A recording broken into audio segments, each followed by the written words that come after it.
우리의 삶의 회복이 어디서부터 시작되어야 할까라고 하는 질문을 본문을 통해서 찾으려고 합니다.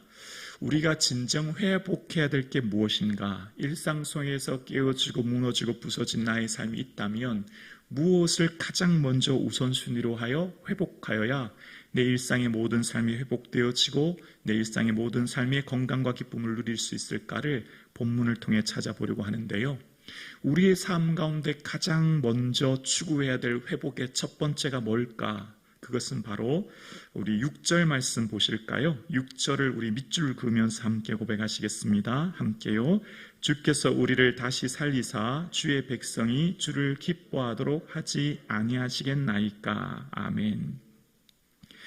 회복의 가장 우선순위는 우리가 주님을 기뻐하는 것입니다. 우리가 다시 살아나게 하시는 하나님께서 우리의 삶에 주님을 즐거워하고 기뻐하는 것, 이게 우리의 회복의 최우선순위, 이것이 가장 근본, 이것이 우리의 삶에 가장 먼저 추구해야 될 것입니다.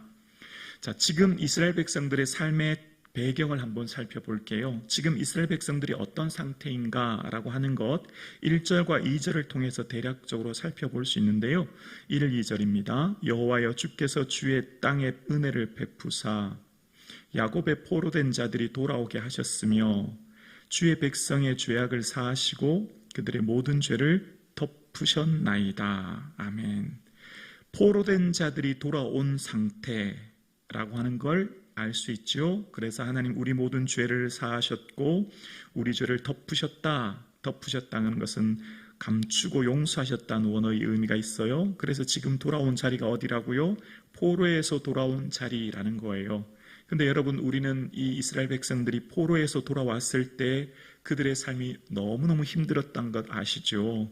느헤미야가 이스라엘 백성들의 삶의 소식, 예루살렘에 대한 소식을 들었을 때 그런 말을 하잖아요. 사로잡힘을 면하고 남아있는 자들이 그 지방에서 큰 환난을 당하고 능욕을 받으며 예루살렘 성은 허물어지고 성문들은 불탔다. 그러니까 포로에서 귀환하여 돌아가 봤더니 성문이 불타고 성벽이 무너지고 큰 어려움 가운데 있는 상태.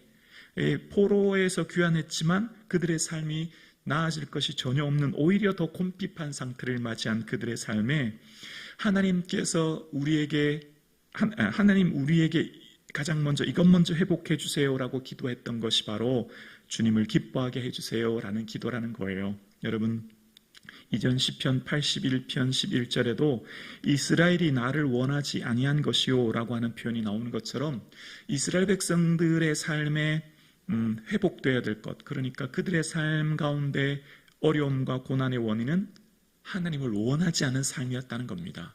바꿔 말하면 하나님을 기뻐하지 않은 삶이었다는 거죠. 그들의 삶에 가나안 땅을 상실해버렸던 핵심은 주님을 기뻐하지 않은 것, 그게 근본적인 원인이었다는 거죠. 그래서 지금 오늘 시인은 이 고라 자손의 시에서 공동체가 가장 먼저 하나님께 구하는 것은 우리가 주님을 기뻐하도록 해주세요라고 합니다.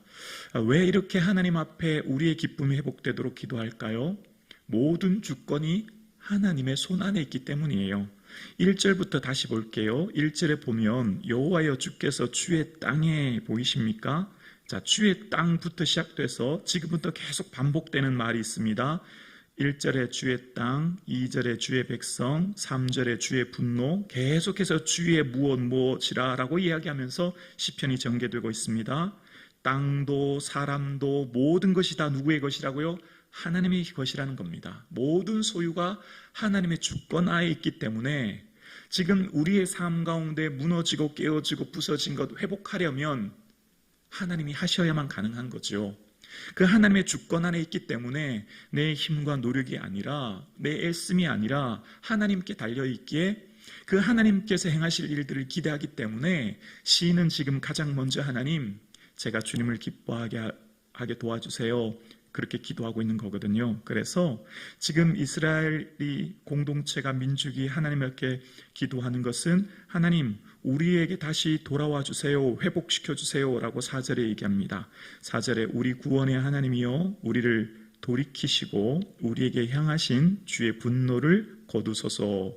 하나님이여 우리를 돌이키시고 라고 하는 원어의 의미는 하나님 우리에게 돌아오소서라는 의미가 있습니다. 어떤 의미죠?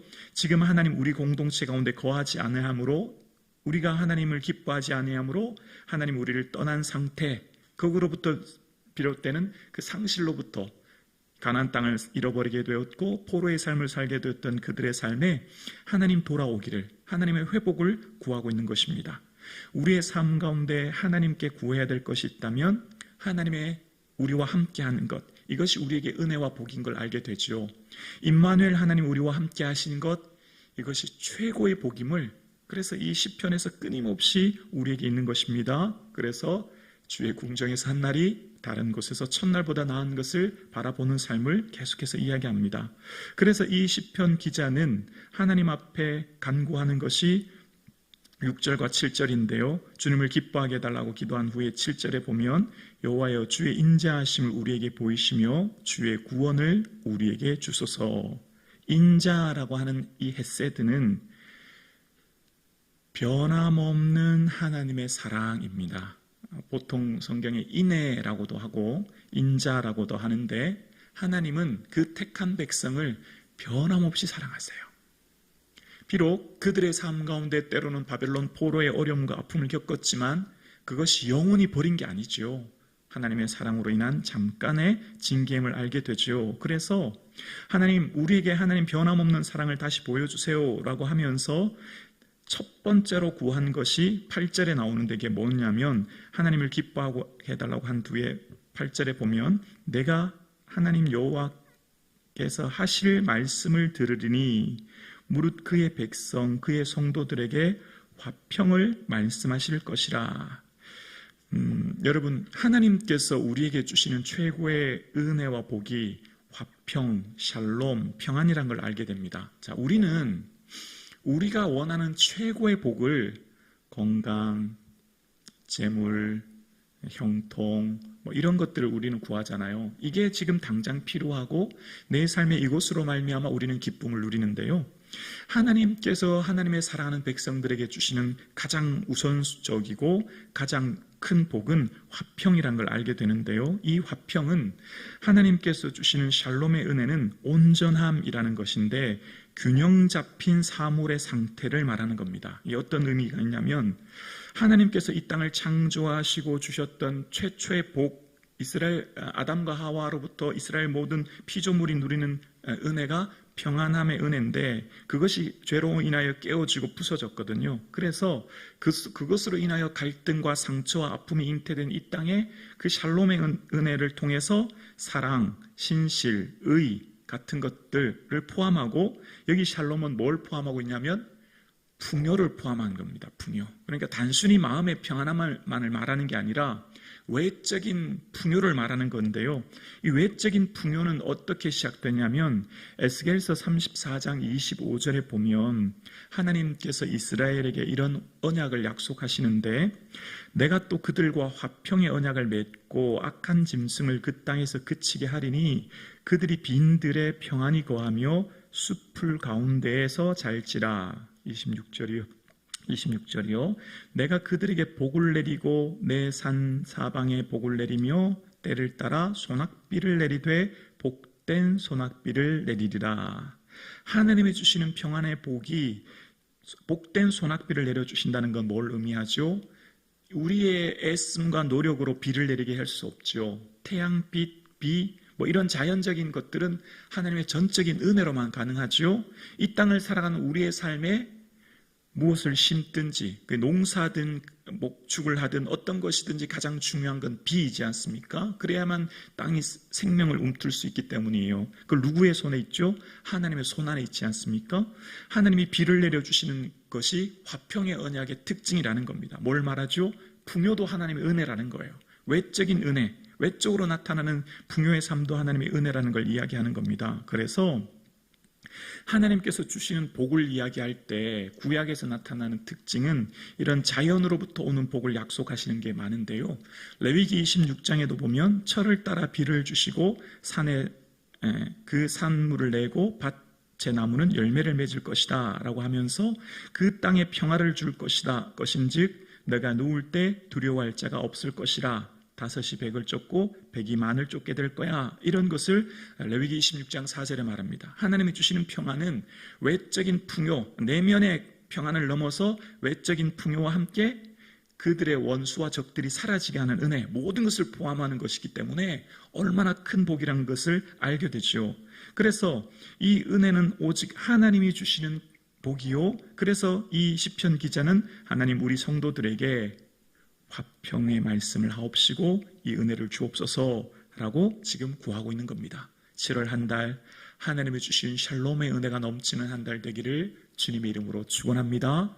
하나님을 기뻐함으로부터 주신 이 샬롬의 은혜로 우리의 삶의 회복의 역사가 일어나는 7월 한 달 되기를 주님의 이름으로 축원합니다.